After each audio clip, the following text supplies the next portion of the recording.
পরিবারে আয় করার মানুষটি আর নেই, তাই সামনের দিনগুলো কিভাবে চলবে এ নিয়ে দুশ্চিন্তায় পড়েছেন সৌদি আরবের সোফা কারখানায় আগুনে নিহত ১৬ বাংলাদেশির পরিবার।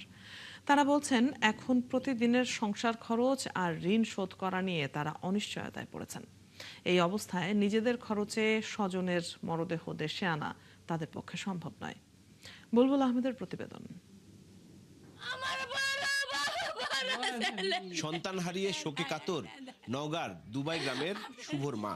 সন্তান হারা এই মা জানেন না সন্তানের মরদেহ ফেরত পাবেন কিনা। নিজের খরচে সন্তানের মরদেহ ফিরিয়ে আনার আর্থিক সঙ্গতি নেই তাদের।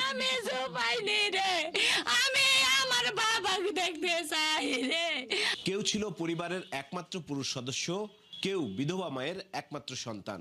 রেখে গেছে অবুঝ সন্তান, কারো শিশু অসুস্থ। পরিবারে বৃদ্ধ মা বাবা হয়েছেন নিঃসন্তান। সৌদিতে সোফা কারখানায় আগুনে নিহত ১৬ জনের প্রায় সবার পরিবারের গল্প এমনই হৃদয় বিদারক। এখন আমাদের পরিবারের দায়িত্ব নেওয়ার মতো কোনো মানুষ নেই। আমার ছোট বাচ্চাটা মাত্র ৮ মাস বয়স, এখনো শেষ হয়নি। ছেলেপেলেগুলো মারা গেছে, তারা তো গরিব মানুষ, তারা লাশটা দেশে, আর তাদের দিকে তাকানোর দরকার।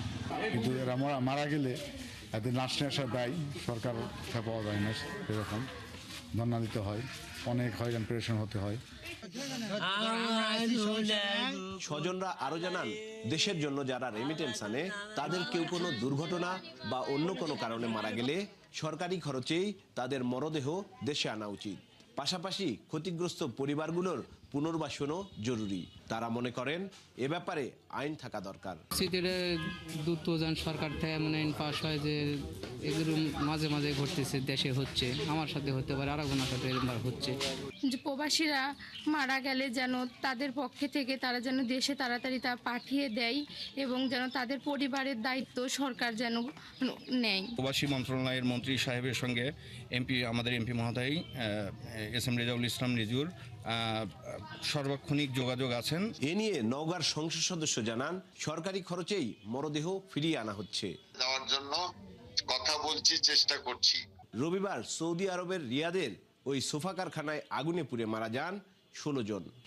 বুলবুল আহমেদ, ৭১, নওগাঁ।